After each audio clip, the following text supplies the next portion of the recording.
It's been 6 months since I bought the Apple Watch Series 8, and while it's a very iterative update, I'm going to take you through whether or not I think it's ultimately worth the purchase. And the first thing I really like about the Series 8 is its battery life and how fast this thing charges. I can now keep my Apple Watch on my wrist all day and night, more on sleep tracking later, and only charge it when I shower in the morning, and that's it. I've never had to worry about battery life with this Series 8. I've never had to worry about it running out of battery on even long travel days or days where I have multiple high-intensity workouts. This watch also gets you an always-on display, and the Series 8 comes now with a larger screen, which fits a full-size mini keyboard for text replies. That's another feature I've used way more than I thought I would. It's a great example of something you can actually do with a watch without needing to pull out your phone to finish a task. Another thing I've come to really like is the graphite stainless steel material that I chose for the watch. I agonized a bit over whether to stay with the regular stainless steel material or to go with that darker graphite color. Because the stainless steel version Series 4 I had gained quite a few scratches over the 4 years I owned it, you can always polish that material, which is not the case for any other Apple Watch that is stainless steel that is in a different color. To my surprise, over the past 6 months, this graphite color seems way less prone to scratching than the original stainless steel material I was accustomed to, and the scratches that do appear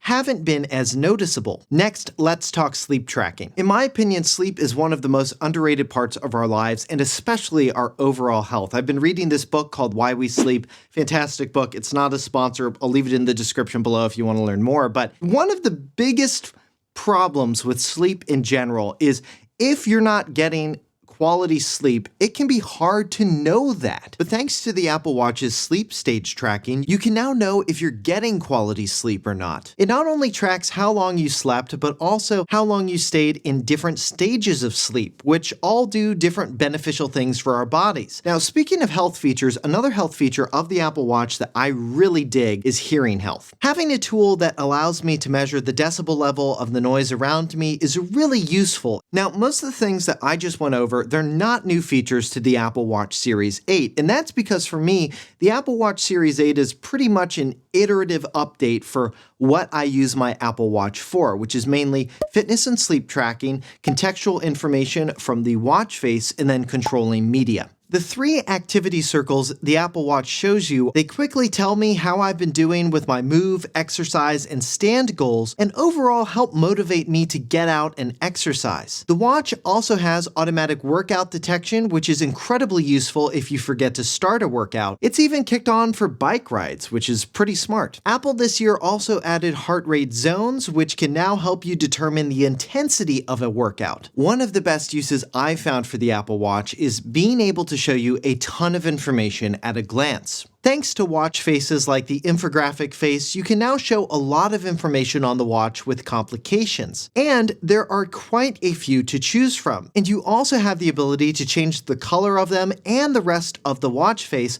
to match the color of your Apple Watch bands. Right now, I have my watch set to show me my activity level, the current temperature, and my location, including the high and low temps for the day, any upcoming events I have on my calendar, when the sun will set, current weather conditions, and of course, the time and date. You can also use the watch complications exactly like you use lock screen widgets on iOS, so you can use them to show you contextual information, but you can also use them as shortcuts. For example, I have both the Pocket Casts and Fitness complications, which allow me in a single tap from the watch face to open those apps up on the Apple Watch. Now, the last thing that I mainly use my Apple Watch for is controlling media. Spotify, YouTube Music, Amazon Music, and of course Apple Music all have Apple Watch apps that make it easy to control and play music either on your phone or on the watch itself. And the Apple Watch Now Playing app will also allow you to control other Apple devices like music playing on a group of AirPlay 2 speakers or something playing on your Apple TV. This for me over the past 6 months and actually the past few years now has just been a fundamental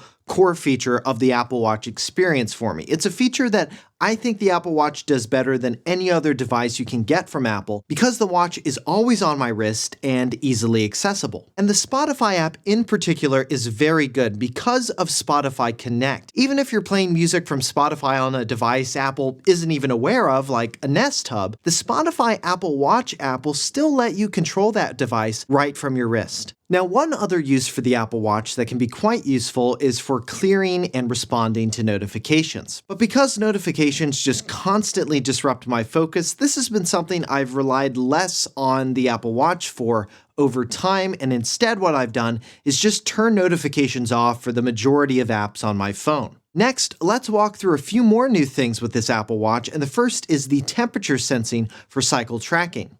Now, this isn't a feature I've been able to test personally, but it's a pretty big deal for anyone out there who ovulates and wants to be able to predict when their next period will be. Now, depending on where you live, you may have some security concerns with your watch tracking this sensitive information. And this information, along with all of your health data tracked from your Apple Watch, is stored locally on your iPhone, it's encrypted, and it's never uploaded to Apple's servers. Another new feature you get with the Series 8 is the SpO2 sensor that measures blood oxygen levels. Because this feature isn't really intended for a medical use or even self-diagnosis, you're only really getting a fitness benefit with it, and for that reason, I haven't really found it to be all that useful. I'm certainly more neutral on it. Now, another new feature with this watch is car crash detection. It's certainly a nice to have feature, and actually I think it makes more sense to build that feature into a watch versus a phone, since a watch should be more accessible to you after a crash. Also new on this Apple Watch is the S8 chip, but I haven't really noticed a huge difference in performance between the Series 8 and my Series 4. Both of them are pretty good. Another really cool feature of this watch that I haven't gotten the chance to use that much is the Compass Backtrack feature. When you're out for a walk, for example, you can open up the Compass app on the Apple Watch and mark the entrance to a trail, and then if you get lost on your hike, your Apple Watch will use GPS to guide you back to the start of your hike, which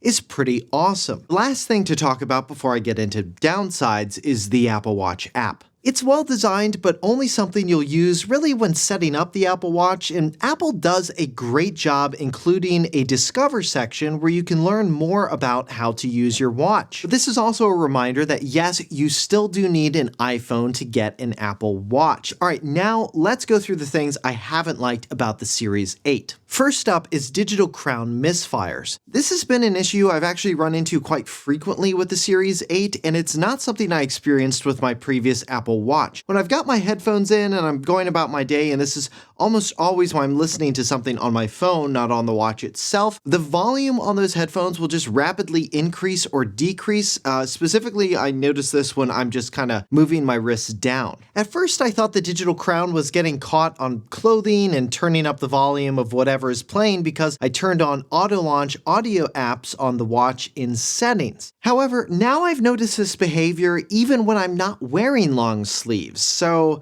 I don't really know what to make of it, and it's certainly annoying. Other than that, I haven't run into any issues with the Series 8. Overall, while I think it is an iterative update to the Apple Watch series, the Apple Watch remains a fantastic companion device to anyone who uses an iPhone. And in general, for whatever Apple Watch you get, I recommend always upgrading to a version that comes with the Sapphire Crystal display, because that screen is pretty much impossible to scratch. And I've banged this watch as well as my previous Apple Watches into all sorts of things, and I have never seen a scratch on any of my Apple Watches with the Sapphire Crystal display. And if you'd like to learn more about the different types of Apple Watch Series 8 versions that you can get and check their current prices, I've left links in the description below where you can do that. And the next thing I think you should watch is the review I did of the iPhone 14 Pro. This is the iPhone that Apple has designed to work perfectly with the Apple Watch Series 8, which comes with the new Dynamic Island, as well as my long-term review of iOS 16, which covers Apple's new lock screen widgets, and so much more. You can get to both of those videos by clicking the links above, and consider giving this video a thumbs up if you liked it